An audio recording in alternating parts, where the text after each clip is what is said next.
Hello everyone, আমার চ্যানেলের একটি নতুন ভিডিওতে তোমাদের জানাই অনেক অনেক অনেক স্বাগত। আশা করি তোমরা খুব ভালো আছো। তো কয়েকদিন ধরে আমার ভিডিও দেওয়া হচ্ছে না বলে চ্যানেলের রিচ একদম পড়ে গেছে। তো আমি আজকে একটা অন্যরকম ভিডিও নিয়ে চলে এসেছি। তো সবার প্রথমে আগে তোমাদেরকে জানাই যে শুভ দীপাবলির প্রীতি, শুভেচ্ছা ও অভিনন্দন। আশা করি তোমরা এই আলোর উৎসবে সবাই সবার সাথে খুব আনন্দ করে কাটাবে। আর এই আলোর উৎসবে যেটা মেন সেটা হচ্ছে যে প্রদীপ তো আমরা সন্ধেবেলাতে অবশ্যই জ্বালাবো, যেহেতু আজকে ভূত চতুর্দশী তাই অবশ্যই 14 প্রদীপ তো জ্বালাতে হয়। আর এই দেখো, আর সে কারণে এই দীপাবলিতে যেটা মেন আকর্ষণ ছোট থেকে বড় সেটা হচ্ছে বাজি। আর এই বাজিগুলোই সকালবেলা সেই আগেকার ছোটোবেলার মতো এখনও সেই রোদে দিই। তো এখন ছাদে চলে এসেছি, আমার ফ্ল্যাটের ছাদে। আর ছাদ থেকে আমাদের হাওড়া ব্রিজটাও দেখা যায়, সেটাও তোমাদেরকে দেখালাম। তো এখানে নানা রকমের ফুলঝুরি আছে, কোনোটা সবুজ কালার, কোনোটা লাল কালার, এরকম মিলিয়ে ঝুলিয়ে আছে। আর আছে রং মশাল, তারপরে চরকি, সাপবাজি, ফানুসও এনেছি। এই সব কিছুই ফাটাবো, যখন ফাটাবো সেই ভিডিও তোমাদের সাথে শেয়ার করব। তারপরে দেখো কালী ফটকাগুলো রাখছি। আর এই দেখো ছোট ছোট তোমার তুবড়িও আছে, আবার বড় তুবড়িও আছে, সব মিলিয়ে ঝুলিয়ে এনেছি। এই সব বাজিগুলো রোদে দিতে গিয়ে আমি আর আমার ননদ গেছিলাম ছাদে বাজিগুলো দিতে। কিটক্যাটের বাক্সের মধ্যে এই সব তুবড়িগুলো দিয়েছে, সেটাই আমি আরও বলাবলি করছিলাম যে কিটক্যাট ভেবে কেউ আবার খেয়ে না নেয় এগুলো।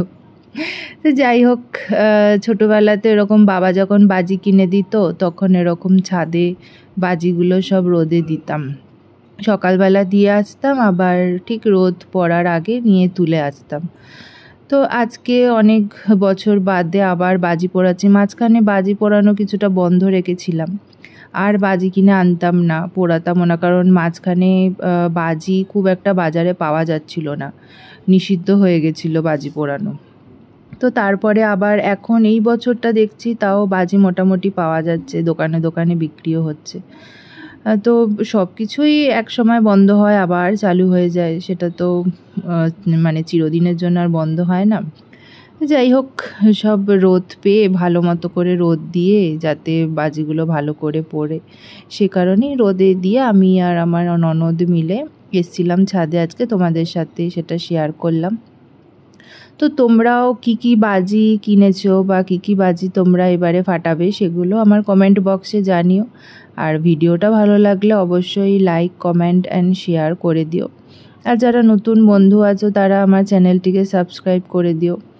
আর অনেকগুলো সেলও এনেছে, সেই সেলটাও তোমাদের দেখাবো, মানে কীরমভাবে ফাটছে। প্রত্যেকটা ভিডিও তোমাদের সাথে আমি শেয়ার করব। কালী পুজোর মেন আকর্ষণ তো এই প্রদীপ আর এই বাজি।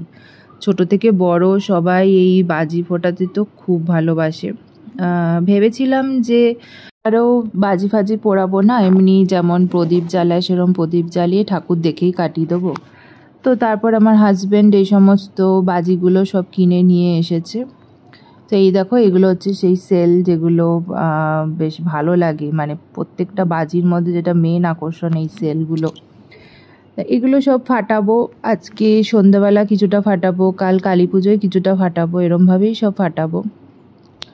অনেকগুলোই বাজি আছে, আমরা 3 জন মিলে ফাটাবো, আর তখন ভিডিও করব, সেই ভিডিও তোমাদের সাথে শেয়ার করব। তো বন্ধুরা, তোমরা সবাই খুব ভালো থেকো, এই আলোর উৎসবে সবাই আনন্দ করে কাটিও। সবার জীবন থেকে যেন অন্ধকার মুছে যায়, সবাই যেন খুব খুব খুব আনন্দ করে, সেটাই ভগবানের কাছে একটাই চাওয়া। তো আজকের ভিডিওটা এ পর্যন্তই।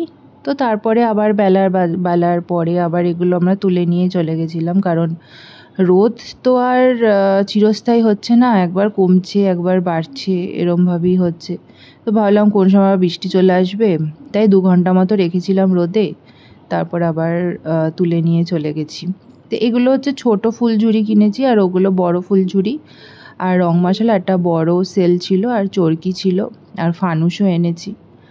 তো বন্ধুরা চলো আজকে এ পর্যন্তই ভিডিওটা, ভালো লাগলে অবশ্যই পাশে থেকো। তো আজকে পর্যন্তই, চলো টাটা।